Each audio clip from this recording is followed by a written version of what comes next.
Hi, everyone. Thank you very much for joining us today for this ground round session. Today, we'll be talking about DYNAMED, the evidence-based points of care tool that the Trust subscribes to support your clinical decisions. My name is Rita Alves. I joined EBSCO earlier this year, but I'm originally a clinical pharmacist. I worked previously with the NHS at an acute trust, and I've also worked in GP practice, BCN, and community pharmacy as well. I used to be a pharmacy manager. So today I'm here to tell you a bit more about DYNAMED, and hopefully by the end of this session you'll feel more comfortable and familiar with your utilization of our points of care tool.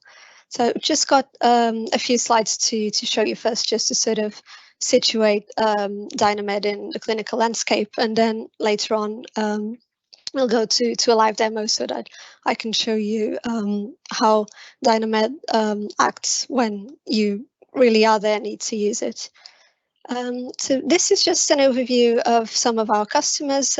Quite a few trusts have chosen DYNAMED to help support your clinical decisions, and we've also had some trusts recently move from other points of care tools to DYNAMED. Amongst them, for example, Oxford University Hospitals and the University of Oxford themselves, ranked the #1 medical school in the UK. They subscribe to DYNAMED, and they've also come up with a Get Started guide, which they've released to the public, so it's available for you to access if you wish to. We also cooperate with physician organizations around the world and drug vendors. These are just some examples. Micromedics are good partners of ours. The drug content you'll find on DYNAMED is provided by them. So to ensure that you're confident in your clinical practice, you need to have the best available evidence, but you also need to combine that with clinical expertise so that you're able to complement and clarify the evidence you have access to. Just having one of these factors is not enough, and DYNAMED came into being to try and be the best combination of both, so that your clinical decisions are easier to make. We've got quite a few people from scientific background working full-time for us. We've got physicians, we've got nurses, we've got pharmacists, we've got microbiologists, dietitians, physiotherapists. So we've got people from all over the spectrum, that is healthcare, and all over the world we have over 450 physicians that collaborate with us by writing or peer reviewing DYNAMED content. It's meant to be accessible for all clinical staff. This is our audience. We have parity with other clinical decision tools. So right now we feature actually 40 specialties, over over 11,000 topics, and these are just some of the features that you'll be able to find on DYNAMED. We follow a 7-step methodology to gather and publish evidence.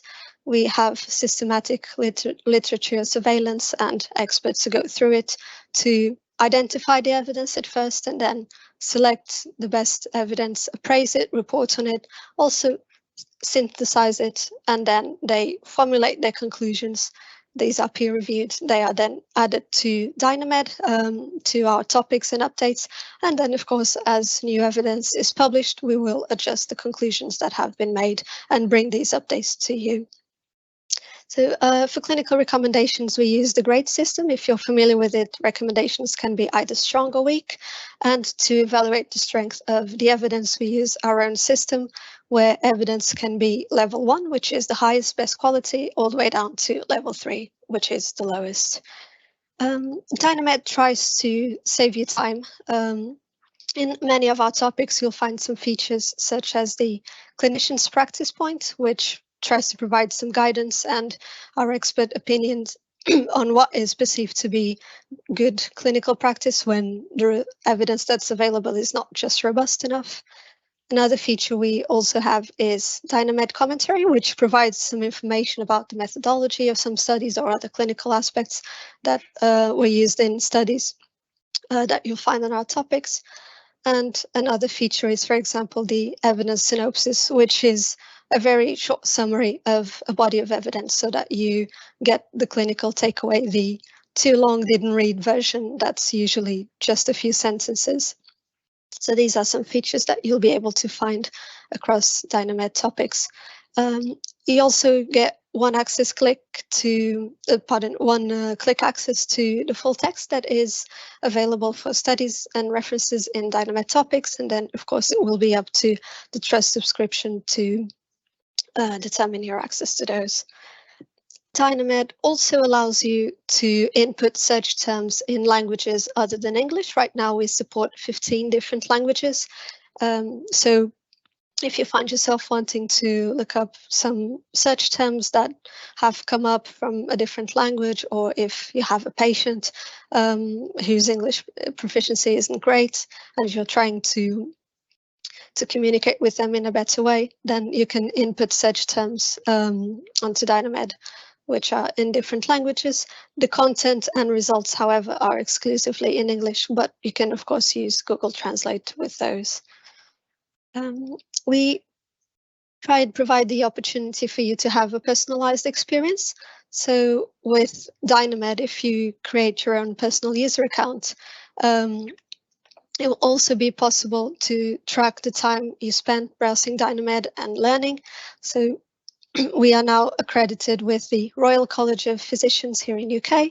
As you use DYNAMED, you will accrue CPD credits, which you then can use for revalidation. If I'm not mistaken, 1 hour of DYNAMED learning translates to 1 credit. So this is just an overview of what the homepage looks like when you're logged into your user account. So at the top right, you can see how many credits I've got available to claim, and you can also see those here in the middle of the screen on the right-hand side. And on the left-hand side, you can also see followed inside a purple box. That's to show the alerts that I get from the content I follow as it's updated. With DYNAMED, we strive to provide you with anytime, anywhere access so that you can consult it and access it when you need it and when it's convenient to you. So you can, of course, access it from a web browser, be it on a computer or a mobile device, but we also offer a free mobile app for iOS and Android devices. So you can download this onto your iPad or your iPhone or your Android phone or tablet. You will have a few different options when it comes to installation. If you choose to go with the full install, you will download the entirety of DYNAMED content onto your device, as well as images, and this will allow you to use DYNAMED offline. So if you're, for example, on a plane with no internet, but just want to brush up on something or just go through a few topics, if you have opted for the full offline installation, you'll be able to do that. And if you happen to have dark mode activated on your device, then the app will also detect that and adapt accordingly. We aim for our design to be responsive and intuitive so that regardless of what kind of device you're using, it will be easy for you to find the information you're looking for. And these are just a few examples of what it might look like on different devices. DYNAMED also integrates with a few APIs. These are just some examples. And as of today, you're also able to find DYNAMED within Lorenzo at the Trust.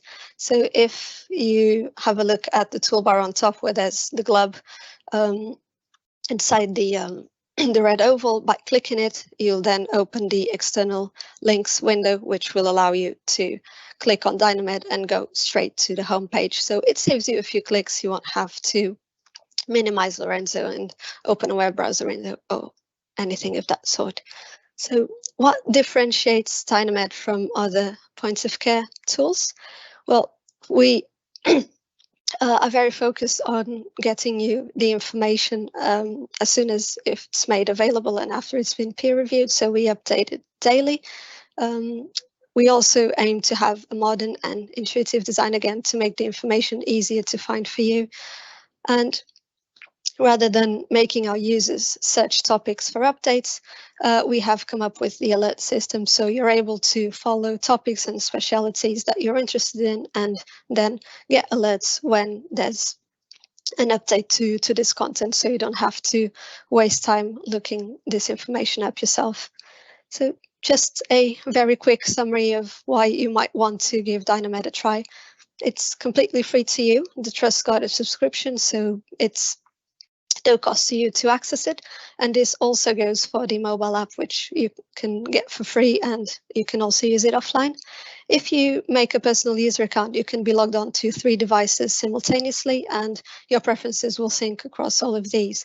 So if you're logged on to a computer and your iPad and your phone, for example, if you follow a topic on your phone, then it should update accordingly on the other devices as well. In addition to clinical topics, we offer a drug interaction checker as well and some clinical calculators.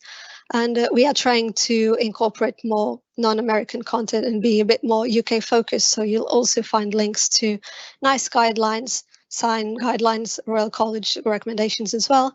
And we hope in the near future to have integration with the BNF as well. If you're logged on to Open Athens, then it's single sign-on. You won't need to input your details all over again. And again, with the DYNAMED subscription, you also get one-click access to full text.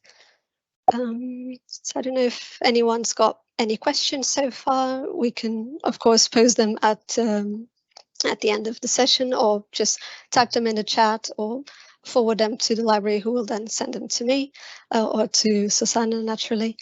And if you just bear with me for a couple of seconds, I was thinking I could just now go into a live demo. If you just let me share my screen with you. Okay, so this is what the homepage looks like when you access DYNAMED. Here you can see I'm logged in with my personal user account. You can see my name here and also my initials inside the circle, and you can see how many credits I've got available to claim now. So this is the navigation toolbar where you can access different sections, the search box, and you can also select the language here. And right now, what I would like to show you is the alerts. So when you log on to DYNAMED, it will by default show you the most recent updates to the content you follow, because it thinks that's what's most relevant to you. So these are the things you're able to see here to the content I follow. So they have been 2 updates dated yesterday, and we've got a few more from the previous day as well. The updates can be of different types. It can be that it was evidence that was added, can sometimes be guidelines, recommendations, can also be drug and device alerts. Oops, pardon. But if you wanted to have a look at updates for all the DYNAMED content, then you would just click here and toggle updates to all topics. So here you can see that we've got a few updates to evidence information dated yesterday and the previous day. And here, for example, you can see that it was an update featuring a guideline summary. And if you would like to just have a look at the really important updates, the ones we call potentially practice changing, then you can click this button here, and you can see they're very catchy orange. So these are the ones you definitely don't want to miss. Now, if you click, for example, here, specialities, you'll be able to see the currently 40 clinical specialities we offer, and you can click your way around these to access topics, or you can, of course, use the search box. And you should be able to see the button here on the right. That's my option to follow a topic if I want to get updates on new content. So when I click it, you can see that I get 3 options with regards to alerts. So I can choose to get an email every time there's an update within the scope of internal medicine, or I can choose to get emails only when it's one of the really important updates, the orange ones, or what I usually go with, no emails at all, just show me the alerts to on the homepage to the content I follow. And then, for example, if you click internal medicine, you'll find different subsections and specialities here. And of course, you can click these to browse your way around DYNAMED. So for example, if I wanted to have a look at AF, I would make my way here to arrhythmias and then click the AF topic. And this is a general overview of what a DYNAMED topic looks like and how it's organized. So when you go to a topic, you will always be sent to the overview and recommendation section first, which is a bit like a summary really, with the main takeaways. You can navigate through different sections by using the menu here on the left, or you can also do so sequentially by clicking previous and next. You can also choose to view the images that are mentioned in this topic. So here you get several ECGs depicting AF, and you can also see what were the latest updates and when they were made. The About tab will bring up information about the topic editors, and that is the same information as you get by clicking these boxes here. So you're able to read a bit about each person's professional background. And whether there were any conflicts of interest or not. And rather than scrolling up and down to get to the content you want, you can also access the in-section menu, which you'll find here. And as you scroll down the page, will also move here next to the section buttons. And these can bring you to the different sections like management, prevention, and you can easily go right back to the top here. On the top right, you'll find these four icons. So this one that looks a bit like a bookmark is the follow button. Clicking it will bring up the same three options as it did for clinical specialities. The cite button, if you want to get a Vancouver style citation to, for example, input into Mendeley or other software you might be using. Then you have, of course, the print icon if you would like a paper version, and this allows you to select just some sections of the topic if you don't want to get the whole thing, or you can just go ahead and select all, and that will print the entirety of the topic.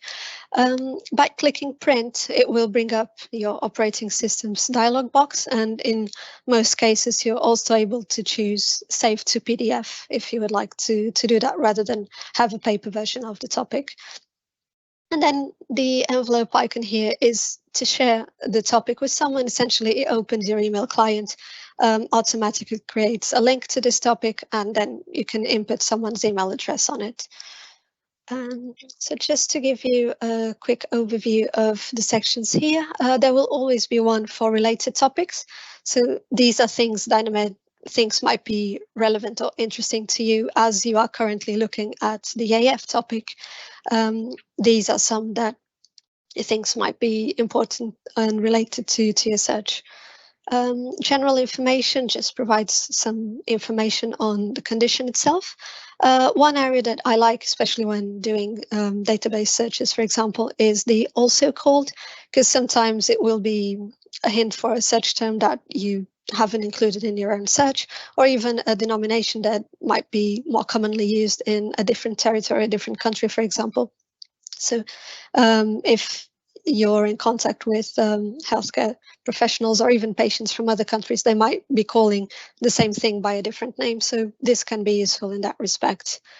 Here you get some information about epidemiology, for example, and as you can see that we've got some study summaries here.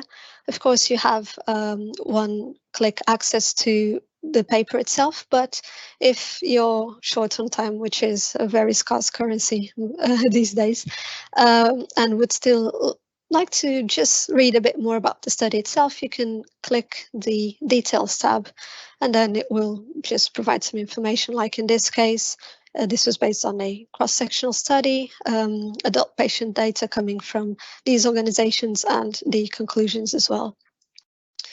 So here, for example, you've got etiology and pathogenesis, so some possible causes. And again, it can be sometimes useful to use the in-section button just to see an overview of the information you're expected to find here. So for example, any possible genetic associations that would predispose your patient to get an AF diagnosis. And also, for example, some information about taking the patient's medical history or conducting a physical examinations. And as you can see, there will be inline references here, and those will be clickable as well. So just an example of the information you can find here. For example, whilst making a diagnosis, here you've got some findings that you would be expected to to see on ECG. And here, for example, there's one from the European Society of Cardiology, so not strictly American resources, even if DYNAMED started out its life as an American tool.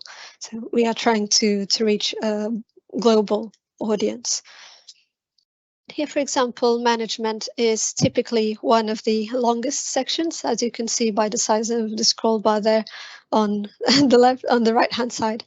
It will also link you to some topics if things might be relevant to manage this condition. So, for example, rate control, cardioversion, and so on and so forth. And here, for example, there's an example of how DYNAMED grades evidence with our own system. So this is level 2, where 1 is the best and 3 is the lowest quality evidence.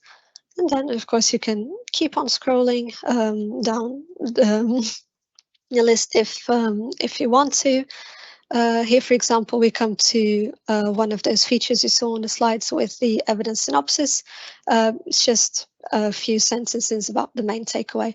But of course, scrolling this section will take quite some time, so you can use the button here to, for example, go straight to lifestyle modifications and exercise. So here you'll be able to see some notions of complications and prognosis that you should keep in mind, prevention and screening. And again, here, for example, first reference is European Society of Cardiology.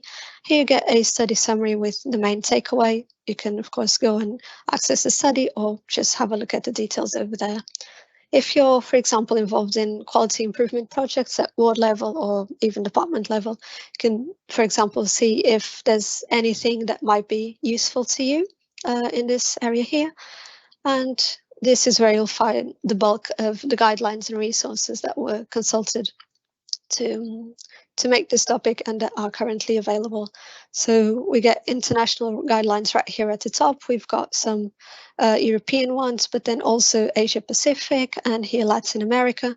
And of course, you can choose to go straight to the UK guidelines by selecting that option. So here we've got some from the Royal College of Physicians of Edinburgh and quite a few nice guidelines as well. And of course, as you keep scrolling down, they will display from other countries as well. And here you have some patient information. It's usually information in simpler, plain language if you'd like to share something with the patient or the carers or next of kin. Sometimes it will be available in languages other than English. So, for example, if you've got a patient who's much more comfortable with Spanish than with English, you can go ahead and print out this PDF handout for them. And in many cases, you'll also be able to find handouts from Patient UK. So those are for our market localized.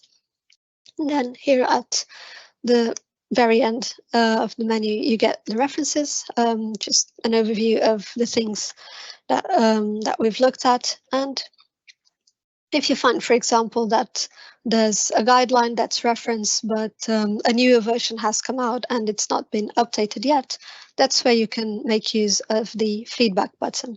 So this is the feedback submission form. It goes straight to the editorial team, so the people who have been involved in creating this topic will read this. And then this goes back to them. So you can, for example, just mention here, hey, I notice you reference guideline XYZ, but it's the old version. Here's the link to the new version, and that's it. And then your email in case they need to get in touch with you. If they need to, they're very responsive, usually within 3 to 4 work days, you should get a reply from them. Or even if you find that there's some information missing, that the topic could be made more intuitive and more relevant to you, that's the sort of information we are very keen to get from you. So please feel free to use the feedback form to submit that as well. And then we've got Find in Topic, which is a bit like Control F, but it goes through the entirety of the topic rather than just the page you're looking at. So if I wanted to go back to one of those evidence synopsis, I could just go here. And even though I originally clicked the button whilst I was in the references section, it brought me to management. So I find this to be very useful if you're just looking for a few particular terms. So going back to the main page, you'll be able to search in different languages, like I mentioned. So let's say that you've got a Spanish speaking patient, their English isn't great, and they keep telling you that they're having trouble with tos, but you're not quite sure what tos is, although you're fairly certain it's got nothing to do with the English word. So you type in tos, and DYNAMED tells you that it's the common cough. So here you'll get a variety of topics. It's a bit like a Google search, but limited to DYNAMED. You'll also be able to view videos and images that might be related to your query. And you're also able to filter the kind of resource and results that you would like to get. So for example, just condition ones, clinical topics about conditions that are in some way related to coughing and coughs in general. So that's a way to use the search function. If I just go back to English, I just wanted to quickly show you one of my favorite functionalities on DYNAMED. It's the drug interaction checker. Being a pharmacist, I find it a lot more intuitive to use than the one you get with the BNF, for example, because you can just keep on adding drugs to your heart's content, which is really useful in hospital where most of the patients will be on multiple medicines. So if we type in, for example, good old warfarin and garlic, let's say that our patient tells you that they are taking these garlic capsules their neighbor told them were really good for their immune system. You might come here and see that actually there is an interaction between garlic and anticoagulants. And here you'll be able to see and choose from not only interactions between different drugs, but also between drugs and alcohol, food, and other settings that you might want to take into consideration. So for example, in this case, if we want to have a look at the details behind this garlic warfarin interaction, you just click to see details. So here you get some information about clinical management, what might happen if the patient takes the two at the same time, and also some recommendations like discontinuing garlic supplements at least 10 days prior to elective surgery. Here you also get some information about the probable mechanism behind this interaction, as well as a summary of the literature that has led to this conclusion. And this is information that is provided by our partner, Micromedics. So here you also get the literature references if you'd like to have a look at those. And as mentioned, you can also have a look at drug-alcohol interactions, for example, or with food. So with warfarin, you'd rightly expect to see quite a few of those. Some are very obvious, like, yes, warfarin and foods that are rich in vitamin K may result in altered warfarin effectiveness. Others might be less well known, such as warfarin and black tea. So English breakfast, Earl Grey, could potentially result in decreased warfarin effectiveness. So this is something I find really useful as a pharmacist, especially as you can just keep on adding drugs and it will perform this check for all of them. And as for drug topics, you can access those A to Z using this tab here, or you can navigate them alphabetically, or you can also use the search box, for example, to go to them. And here you can see that I get the option to go to a specific topic. And here is the search for, it's the same as when I looked up cough in Spanish, so that's kind of results you get. This is what a drug topic looks like, very much the same layout as with a clinical topic. Content again comes from Micromedics. The opening section will always be dosing and administration, because that's most of the time the one that's more relevant to you, that's got the information you're looking for. And again, you can use the section menu to navigate between them as required. Under medication safety is where you'll find your contraindications, your precautions, your side effects or adverse reactions, and also any potential monitoring criteria. Class is just a way to categorize this drug. So in the case of ibuprofen, NSAID is the most typical categorization for it. Mechanism of action, to tell you a bit on how it works. Pharmacokinetics, most notably interesting for pharmacists, but if the patient asks you questions like, can I take this on an empty stomach, or do I need to take it with food, or can I take this with my other medicines at the same time, or do I need to take this on its own? This is where you'll find the answer to those questions. Here, patient education is some information you might want to share with the patient if the drug is new to them, such as, for example, not recommend using other NSAIDs or even aspirin whilst they're taking ibuprofen. Toxicology is where you can read about what happens if a patient takes too much ibuprofen, whether intentionally or not. And here, for example, you can see that you get information about the range of toxicity and also management, so supportive care, potential treatment. And this is a section I find just interesting as a curiosity. Brands, it will list brands from a few different countries. So here you got some UK ones. But let's say that you're with a patient who doesn't speak a lot of English. They don't have their medicines on them. So you are trying to do your medicines reconciliation with them in the ward. But they tell you they take something called Ergix 200, which you're not familiar with. You've never heard of it and don't have a box or a blister to show you. But if you type it onto DYNAMED, it will tell you, hey, it's actually ibuprofen. So most likely a drug you're familiar with. But if you'd still like to know more about this Ergix 200, in which country can I find this mythical creature, then you can find it on topic and input your search term, and you'll be sent to this list, which tells you it's a French brand. So chances are this patient got the Ergix 200 just across the channel. And last but not least, I just wanted to give you a very quick overview of the medical calculators. So they are organized alphabetically. You get medical equations, you get clinical criteria and some decision trees, but these can be a bit unpractical to scroll through, so it can be quite a lot. What I tend to do is instead search by speciality, as it will group them according to the different specialities. So in my case, I would probably be most interested in what's under pharmacology, and here I get some medical equations that are relevant to my practice, such as, for example, water surface area for chemotherapy patients, or even just digoxin load or creatinine clearance estimate, which we do many times a day for so many patients, or even prediction levels for some IV antibiotics. So it's an easy way to find calculators that might be relevant to your clinical practice. And it's also possible to send a comments and feedbacks to the editors if there's something, some algorithm that you find is missing in there. So I'm just going to move to, to a different screen if I'm able to.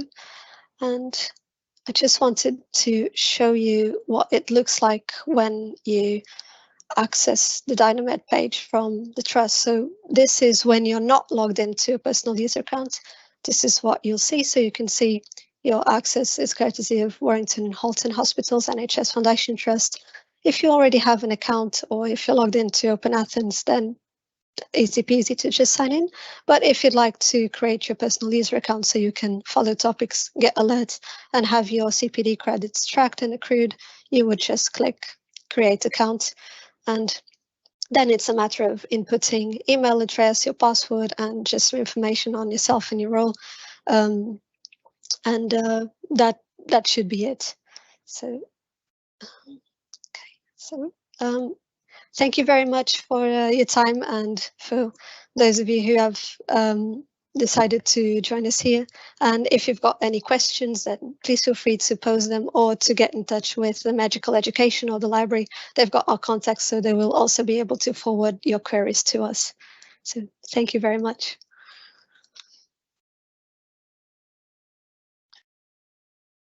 Hi, Rita. Thank you for presenting today. We have no questions yet, but I can always forward the ones that I get in my. So thank you so much. No, thank you very much, Susanna, for the invitation, and I hope that today's session helped you become a bit more familiar with DYNAMED. It's the trust point of care tool for support your clinical decisions, and especially now as it's integrated with Lorenzo, you can very easily be using Lorenzo and still access DYNAMED without needing to visit a ton of different websites. So it's just hit the global icon, external links, and DYNAMED will be there. So thank you. Thank you. You have a lovely day and have a lovely weekend, everyone. Thank you very much. Thank you.